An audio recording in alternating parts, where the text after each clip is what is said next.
संत तुकाराम महाराजाचे 11वे वंशज शिरीष महाराज मोरे यांनी गळफास घेऊन आत्महत्या केली. शिरीष महाराज यांनी आज सकाळी राहत्या घरात गळफास घेऊन आत्महत्या केल्याची निदर्शनास आले. शिव व्याख्याते म्हणून मोरे यांचा मोठा नावलौकिक होता. शिरीष महाराज यांनी आज सकाळी राहत्या घरात गळफास घेऊन आत्महत्या केल्याची निदर्शनास आले. आत्महत्येचे ठोस कारण समोर आले नसले तरी यामागे आर्थिक विवंचना हे कारण असल्याचं बोललं जात आहे. येत्या 20 फेब्रुवारीला त्यांचा विवाह होता.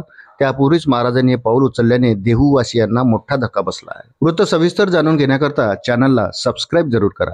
शिरीष महाराज यांनी अलीकडेच नवीन घर बांधले होते. त्यांच्या घराच्या खालच्या मजल्यावर वडील राहत होते, तर ते स्वतः वरच्या मजल्यावर राहत होते. मंगळवारी रात्री ते आपल्या खोलीत झोपण्यासाठी गेले. मात्र आज सकाळी 8:30 वाजल्यानंतरही ते खाली आले नाहीत.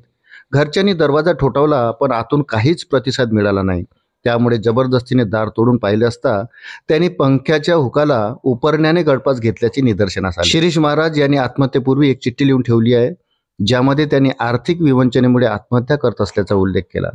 पोलिसांनी या पत्राचा तपशील गोळा केला असून प्राथमिक तपास सुरू आहे. त्यांच्या मोबाईलचा डेटा संपूर्णपणे फॉर्मॅट करण्यात आला असल्याने तपास अधिक गुंतागुंतीचा बनला. घटनेची माहिती मिळताच देहूरोड पोलीस घटनास्थळी दाखल झाले. पोलिसांनी प्राथमिक तपासात ही आत्महत्या आर्थिक विवंचनेतून झाल्याचा अंदाज व्यक्त केला आहे. अधिक तपास वरिष्ठ पोलीस निरीक्षक विक्रम बनसोडे करीत आहे. त्यांच्या पश्चात आई आणि वडील आहेत. ज्याच्या कपाळावर टिळा नाही त्यांच्याकडून खरेदी करणे टाळा असे आवाहन शिरीष महाराज हे हिंदूंना करत. ते प्रसिद्ध हिंदू धर्मप्रचारक संभाजी भिडे यांच्या विचारांचे अनुयायी होते. ते वारकरी संप्रदायात सक्रिय होते आणि संत तुकाराम महाराजांच्या विचारांचा प्रसार करत होते.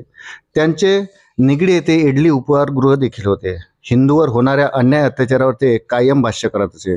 लव जिहाद, उद्योग जिहाद, लँड जिहाद, फूड जिहाद, धर्मांतर सारख्या प्रकरणावरही त्यांचे भाष्य गाजले. प्रसिद्ध व्याख्याते, राष्ट्रीय स्वयंसेवक संघाचे प्रचारक आणि शिवशंभू प्रतिष्ठानचे अध्यक्ष असलेल्या शिरीष महाराज यांच्या आत्महत्येमुळे परिसरात आणि वारकरी संप्रदायात मोठी खळबळ उडाली आहे.